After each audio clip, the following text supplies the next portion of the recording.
A medida que continuamos por nuestro interminable camino y el sol se hundió más y más detrás de nosotros, las sombras de la tarde comenzaron a rodearnos. Este hecho quedó realzado porque las cimas de las nevadas montañas todavía recibían los rayos del sol y parecían brillar con un delicado y frío color rosado. Aquí y allá pasamos ante checos y eslovacos, todos en sus pintorescos atuendos, pero noté que el vacío prevalecía dolorosamente. A lo largo de la carretera había muchas cruces, y a medida que pasábamos, todos mis compañeros se persignaron ante ellas. Aquí y allá había una campesina arrodillada frente a un altar, sin que siquiera se volviera a vernos al acercarnos, sino que más bien parecía, en el arrobamiento de la devoción, no tener ojos ni oídos para el mundo exterior. Muchas cosas eran completamente nuevas para mí. Por ejemplo, hacinas de paja en los árboles. Aquí y allá, muy bellos grupos de sauces llorones, con sus blancas ramas brillando como plata a través del delicado verde de las hojas.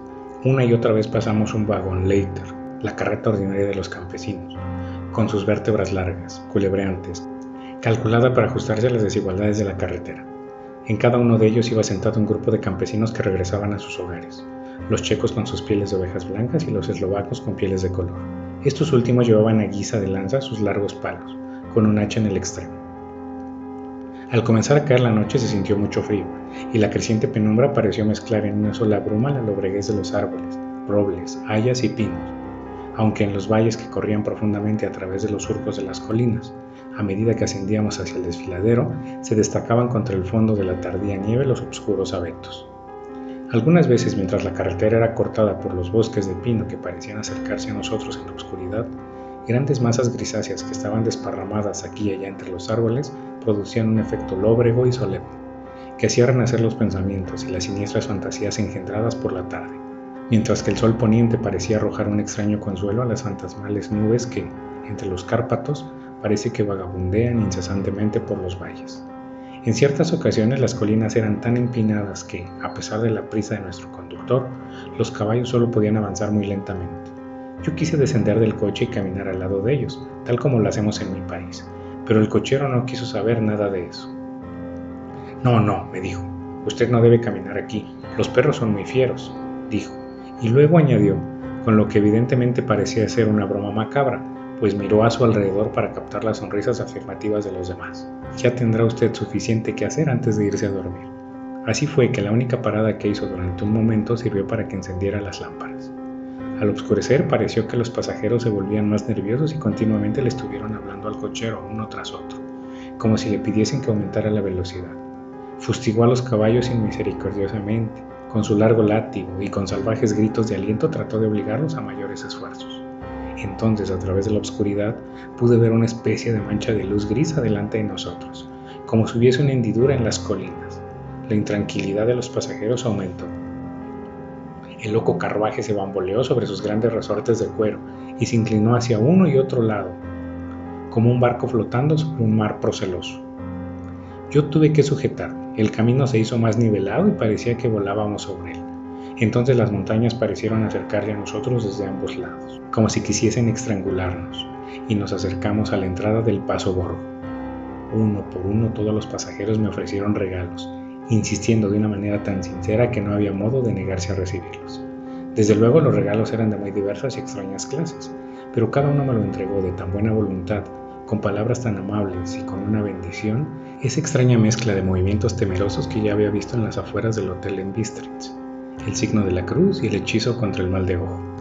Al tiempo que volábamos, el cochero se inclinó hacia adelante y, a cada lado, los pasajeros, apoyándose sobre las ventanillas del coche, escudriñaron ansiosamente la oscuridad. Era evidente que se esperaba que sucediera algo raro, pero aunque le pregunté a cada uno de los pasajeros, ninguno me dio la menor explicación. Este estado de ánimo duró algún tiempo, y al final vimos cómo el desfiladero se abría hacia el lado oriental.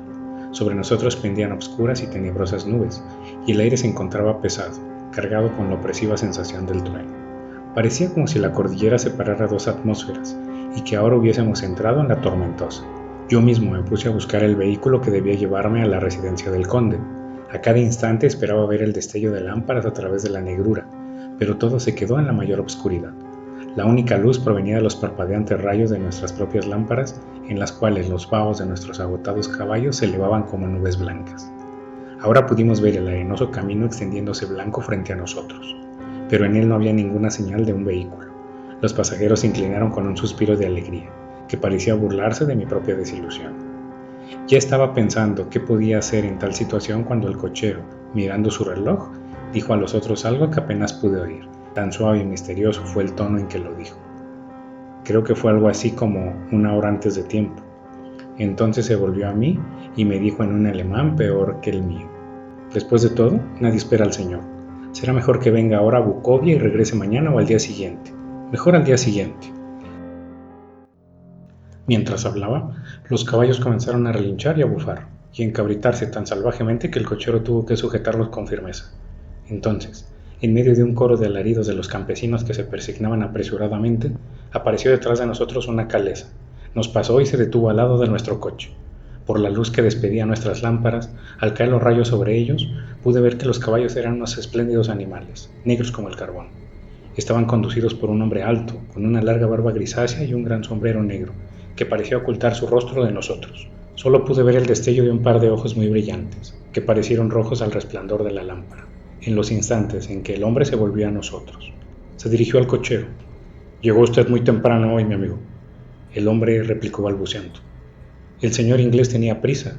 Entonces el extraño volvió a hablar. «Supongo entonces que por eso usted deseaba que él siguiera hasta Bukovia. No puede engañarme, mi amigo. Sé demasiado y mis caballos son veloces». Y al hablar sonrió, y cuando la luz de la lámpara cayó sobre su fina y dura boca, con labios muy rojos, sus agudos dientes le brillaron blancos como el marfil. Uno de mis compañeros le susurró al otro la línea de Leonora de Burger. «Den die Toten reiten schnell», que quiere decir, pues los muertos viajan velozmente. El extraño conductor evidentemente escuchó las palabras, pues alzó la mirada con una centelleante sonrisa. El pasajero escondió el rostro al mismo tiempo que hizo la señal con los dedos y se persignó. «Deme el equipaje del señor», dijo el extraño cochero.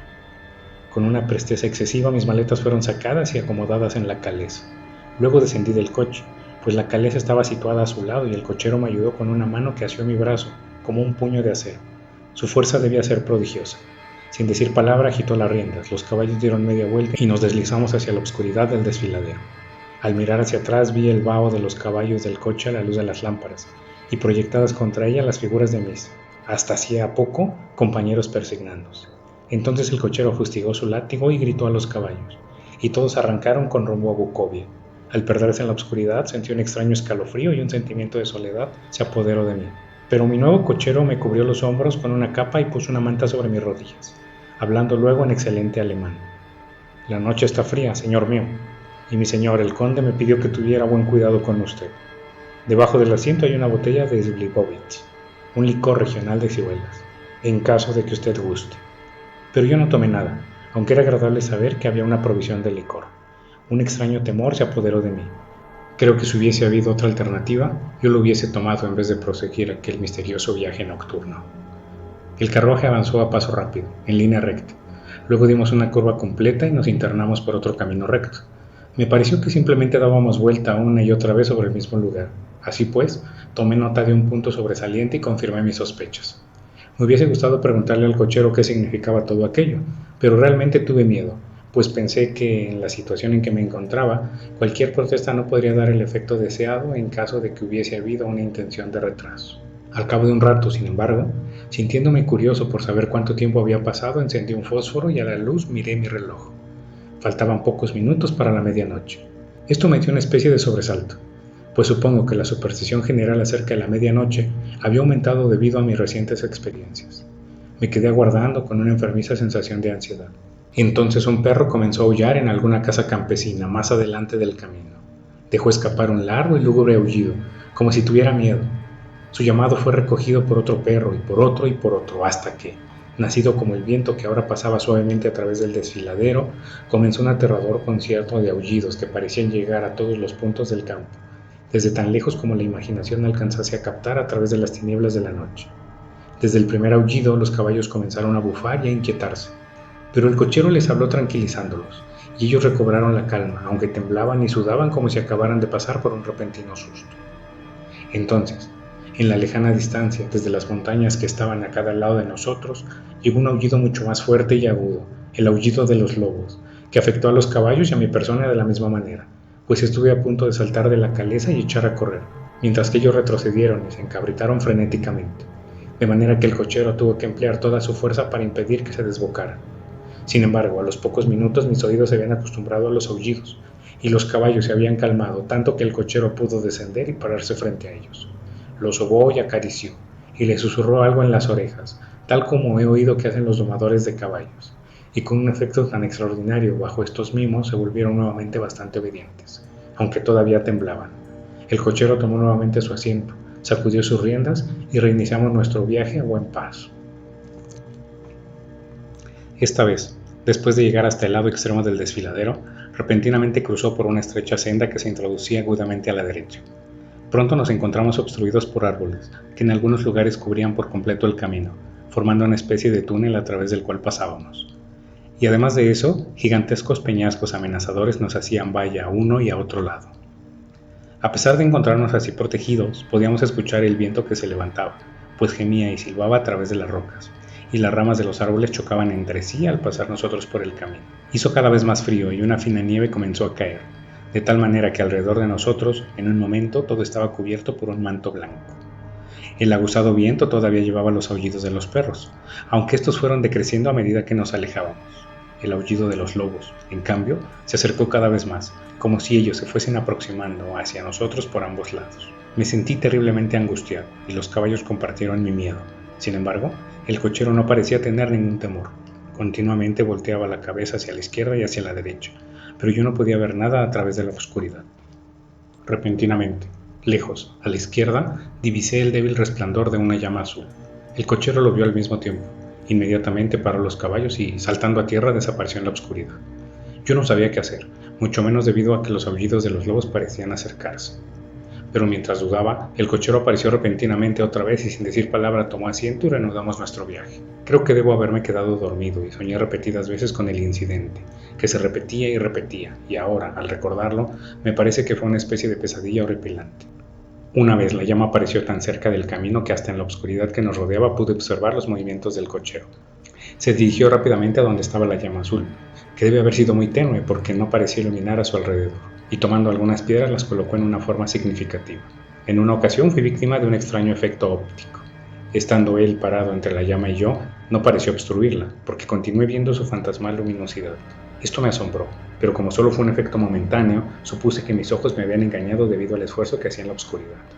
Luego, por un tiempo ya no aparecieron las llamas azules, y nos lanzamos velozmente a través de la oscuridad con los aullidos de los lobos rodeándonos, como si nos siguieran en círculos envolventes. Finalmente el cochero se alejó más que antes y durante su ausencia los caballos comenzaron a temblar y a bufar y a relinchar de miedo. No pude ver ninguna causa que motivara su nerviosismo, pues los aullidos de los lobos habían cesado por completo. Pero entonces la luna, navegando a través de las nubes negras, apareció detrás de la dentada cresta de una roca saliente revestida de pinos.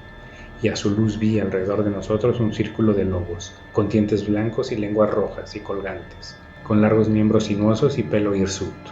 Eran 100 veces más terribles que aquel lúgubre silencio que los rodeaba que cuando estaban aullando. Por mi parte caí en una especie de parálisis de miedo.